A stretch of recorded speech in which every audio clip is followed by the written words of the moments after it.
This week I review another game that I'd never heard of before seeing the case at a local secondhand store. That game would be Quantum Theory, which is pretty obvious to you unless you blindly click my video hoping for something else, in which you're probably disappointed with what you're hearing right about now. But don't click away just yet.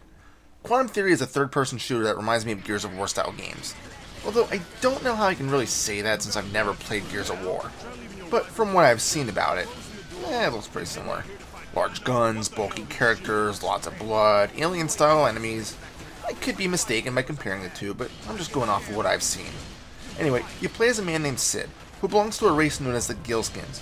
He starts the game in some large tower, known as an Ark, running out of it as it starts to crumble, and shooting at another race of enemies called the Nosferatu. As far as I know, they're not vampires. He eventually somehow evacuates this tower and ends up fighting another Ark. He gets to fight alongside some other humans in order to infiltrate and ultimately destroy this tower. Along the way, he meets a woman named Felina, who often fights alongside Sid. I'd continue on, but that would risk giving out spoilers, and I know how many people are all bitchy on that topic. Truth be told, it's actually difficult to talk about the story. It has a very interesting premise, but once again, like many other games before and after, it's lacking any real detail.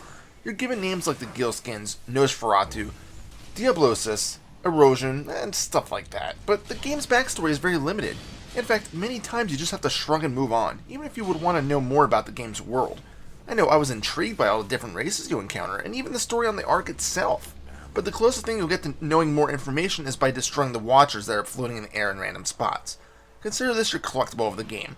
Some are pretty obvious to catch, and others require some insanely accurate shooting. Like one that you'll find while riding a moving platform with possibly some of the most inaccurate shooting mechanics of the game. And this is regardless of what weapon you're carrying. Speaking of weapons, there's quite a variety of them in Quantum Theory. There's a different selection of different types for each faction.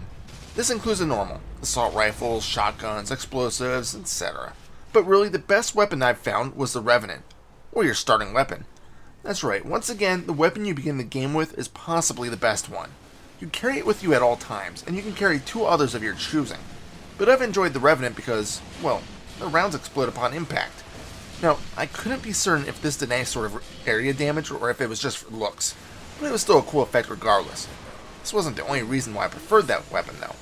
It just seemed to hit harder than most, although it sacrificed the firing speed. I was fine with that. The graphics are a mixed bag. Yes, I know, I normally talk about the visuals of the game at the end of my review, but I have a bit to talk about now, so I figured, why not go out of my normal topic order? For one, the environments are extremely dark, which can be a good thing when properly done, but here, it's what I would consider to be more of a negative of the game than a positive. The outside of the Ark contains some rundown cityscapes, which are always fun to fight in, but this is only a very small portion of the game. The main portions of the game take place inside the Ark, and although the entry areas contain some impressive designs, the later ones seem to succumb to the erosion, or some sort of virus-like entity that's consuming the tower. As such, everything starts getting way too bland and mundane. And truthfully, once I hit these parts, it's where I started losing interest in the game itself, and wondering when it all was going to end. But not all is bad. The game enjoys zooming out on occasions. This normally occurs during scripted events where you should point your eyeballs at a certain zone, but it also frequently happens when eliminating an enemy with a headshot. Upon doing so, the game zooms in on your victim as their cranium pops like a balloon. I actually never got sick of seeing this, but hey, I'm a sick bastard. In addition, enemies just flat out explode in a bloody mess when destroyed. It doesn't matter which weapon you use. When they die, they go boom. I guess it was the developer's method of eliminating corpses littering the terrain, and therefore helps performance since there's less of an entity count. Another thing about the tower is that it actually feels alive. As you're playing, you'll hear an automated voice announcing various things, like it's tracking your feats in survival. Later on, areas of the tower will literally morph around, creating new scenes for you to fight on, even if the walls didn't change. However, at these points, you'll see some of more of the game's faults. For one, the game sometimes requires a bit of platforming, mainly jumping from large moving slabs to other ones, or even a solid floor.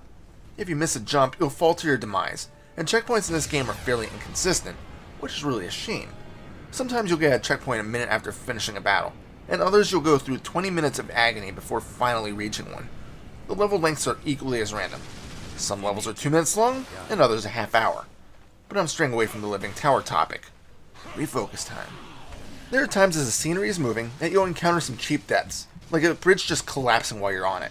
You're told that you have to jump from one point to another, but I didn't see it on my first attempt, so I just fell to my death.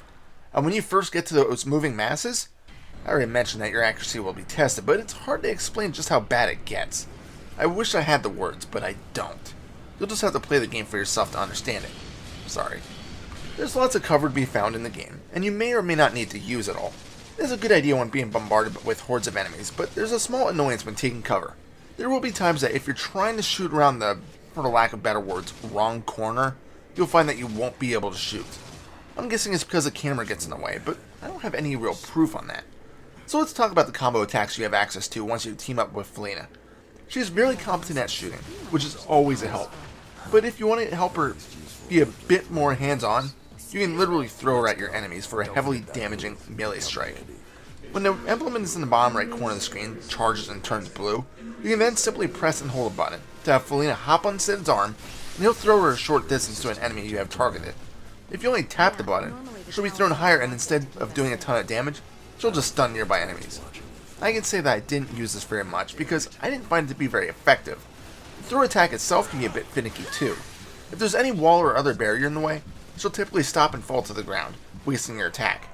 In addition, if the enemy is too far away, she'll rocket towards them, but once she hits her distance limit, she'll react like she hit an invisible wall. This can especially be frustrating. In addition, Felina can take large amounts of punishment, but she will still fall. If she does, you'll be notified, and Sid will just have to run over to her. You don't even have to hit a button to resurrect her. As long as you can get close to her before she dies, she'll resume fighting. I will say that with Felina, many of the bosses feel way too easy. You can just keep spamming the throw in order to whittle down the boss's life quickly. Add this to constant revenant shots, and the bosses will fall quickly. Now, that's not to say that there's not a few hiccups with this. One of the later bosses will approach you and can one-hit kill you if you don't get out of the way of its charging attack. Just add that to the annoying cheap deaths list. One last thing I want to talk about before finishing this up. This game has trophies like the majority of other PS3 games. However, most of the trophies are hidden from view until you unlock them. I actually love this. I wish more games did stuff like this. Yeah, a lot will make story-based achievements hidden so that you don't get any sort of spoilers, but there's a lot of optional things hidden as well. Just my 2 cents. And that's it for Quantum Theory. That's a mediocre game, to put it in a few words. The graphics start off promising enough, but then fizzles out about halfway through. Really, that's about everything in the game, including the firefights, story, and gameplay. I think that if there was a bit more effort put into the world's lore, it could have been more interesting, but as it stands now, Quantum Theory is a game best bought for under $5, because after you play it once, you probably won't play it again. Final score? 6 out of 10. This is Reaper. Happy fragging.